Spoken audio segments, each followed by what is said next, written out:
Vince McMahon grows a mustache, that's a tick. Shane McMahon returns and immediately tears his quad, that's a tick. And yes, Savio Vega gets the biggest wrestling pop of 2023! Bingo!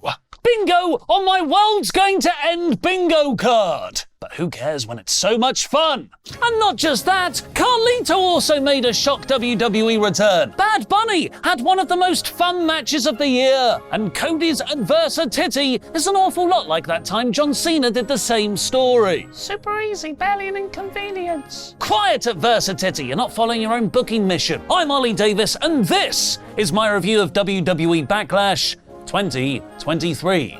Subscribe. Before I get into the opening match of SmackDown star Bianca Belair defending her Raw Women's Championship against SmackDown star IYO Sky, Whackbat, I want to give a huge shout out to the Puerto Rican crowd, which was visually introduced with an awesome flying drone shot from outside the building through the entrance and into the arena. The crowd were mega loud for everything. It felt like that first Saudi show where there was a 5-minute sustained Stone Cold level pop for John Cena getting Triple H in a headlock. WWE, I assume under Nick Khan's guidance, running premium live events in passionate territories starved of WWE events has been an incredible move for the company. Not just connecting better with those underserved audiences, but also by making WWE seem more like the global fan-servicing product it claims to be, elevating the shows themselves several notches with such hot crowds. And long-term, you'd expect those reactions to start to be conditioned into the weekly American TV crowds too. Apart from Corpus Christi, that place is beyond saving. There is one drawback to having such loud, passionate, amazing crowds though. They're harder to ignore when they think you're pushing the wrong person. Belair and Sky had a terrific back and forth opener, with IYO working over Bianca's arm, meaning Bianca had to adapt a single-hand offense. Single-hand offense, title of your premium live event. It set up Belair getting to showcase her strength, lifting IYO over her head with one arm, reversing a Hurricane Rana into a one-armed powerbomb off the second rope, all very impressive, but also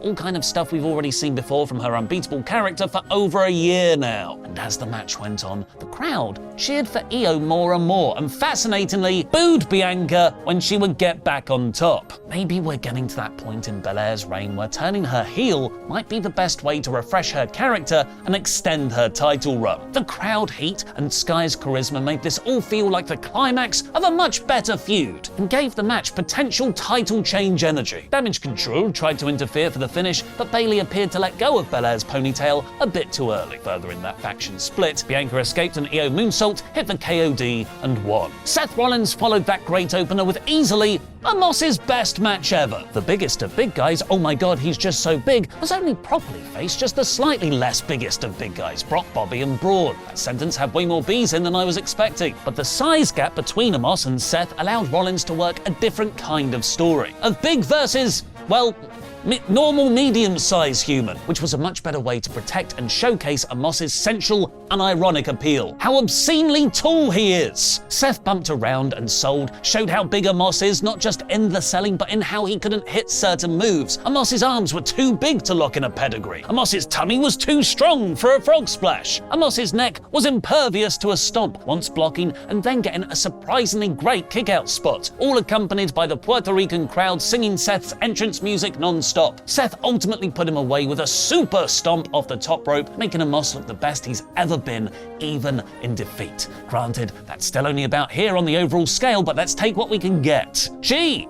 I wonder who will win that SmackDown US Championship. SmackDown star Austin Theory, SmackDown star Bobby Lashley, or Raw star Bronson Reed? Thanks for coming to take the pin, Bronson. Thankfully, they gave Reed the majority of the match. I love his style of offense, which can be mostly summed up as, here's my entire body in your face! Theory stole his latest win though, capitalizing off a Bobby spear on Bronson. This was the most filler thing on the show in that it was just treading water in that awkward draft transition period, but there was enough fun action to pass the time. Zelina Vega has cosplayed down to the ring as Sindel from Mortal Kombat, as Vega from Street Fighter, and now an entire country draped in the Puerto Rican flag for her title shot against Rhea Ripley. She was visibly emotional with her family at ringside, which really helped elevate the match from one of the most predictable underbuilt feuds on the card, ain't no way Ripley losing, to the crowd super into Vega as the hometown babyface. They went a quick but effective 7 minutes, with Zelina hitting a 619 and an Eddie Guerrero shoulder wiggle as tributes, before Rhea destroyed her with a riptide to win. But WWE's PLE finish booking has improved dramatically under Triple H, and even in defeat, Vega came off as a much bigger star, getting a lovely standing ovation from her home. It was the perfect setup for the other hometown star, Bad Bunny.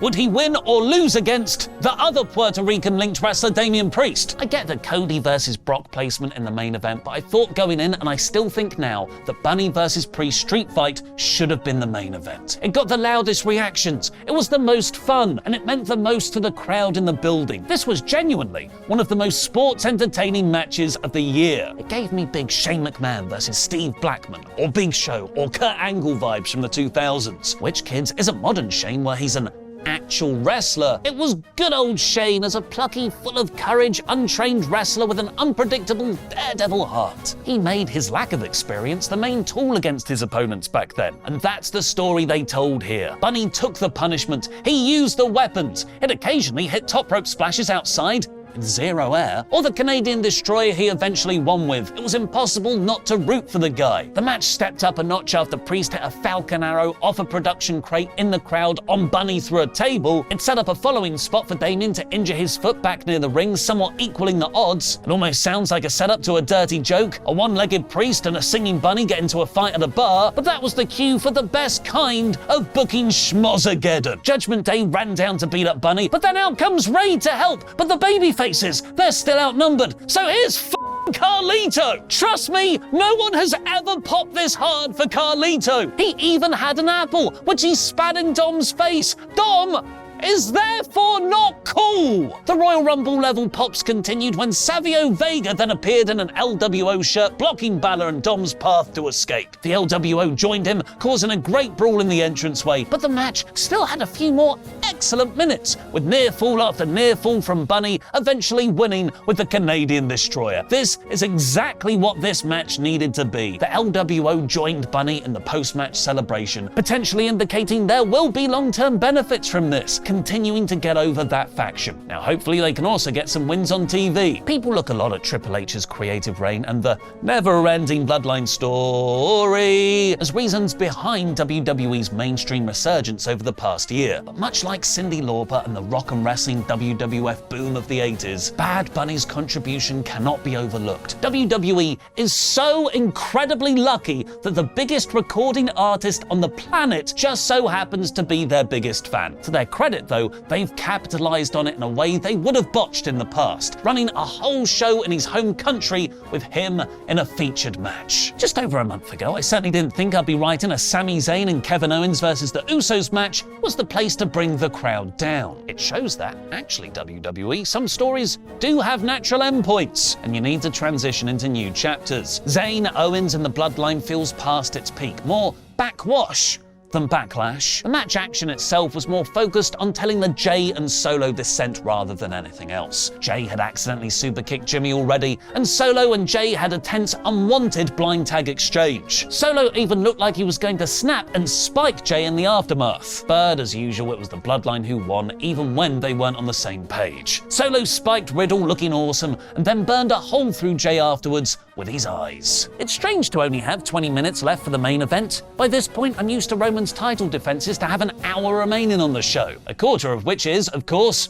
his entrance. Brock is a different beast, though. A beast incarnate who just wants to get home as quickly as possible. Cody dived on Brock before the bell, beating him up with a chair, a smart, fiery babyface move considering their chaotic pull-apart brawls in the build. It played to Brock's strengths, where they got to skip the traditional opening third of match psychology and go right into the Suplex City-themed middle. Brock throwing himself as hard as humanly possible into an exposed turnbuckle turned the tide of the match, with Lesnar bleeding everywhere hard way, leading Cody Rhodes to tweet, "My husband is covered in blood. And it's not his! Praise him! Praise him emoji!" Cody kicked out of an F5, Brock kicked out of a crossroads, Lesnar locked in a Kimura, but Cody pushed his shoulders over to get a technical pin win in the hold. Cody won!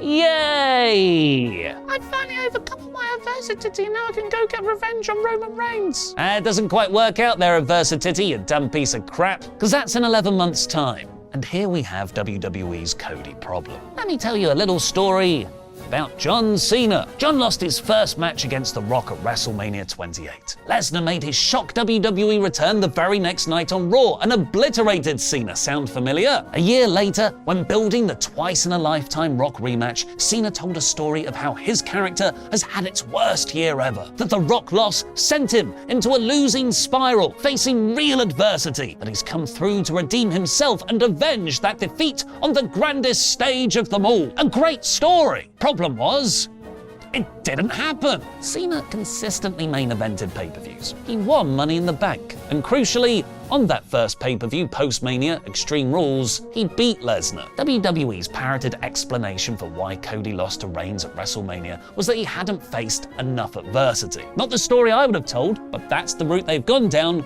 so commit to it. Actually have Cody spiral. Have Brock beat him, then have him lose in the tournament, just miss out at Money in the Bank, have 3 to 4 months of Cody experiencing real existential hardship. Then you tell the comeback story. He goes on a winning streak. He redeems his loss against Lesnar. He wins back-to-back Rumbles. He defeats Roman at WrestleMania 40. But WWE, as they might have done in the past, might be confusing storytelling adversity with just not wanting to take the title off Roman Reigns. Nevertheless, this was a brilliantly fun show. Backlash is 81%. Now watch Adam Blompier's 10 wrestlers who shouldn't win the new heavyweight championship. Title in Saudi Arabia? Well, that's an excellent question. However, we know one that's a little bit more fun. I'm Adam from WrestleTalk, and here are 10 wrestlers who shouldn't win the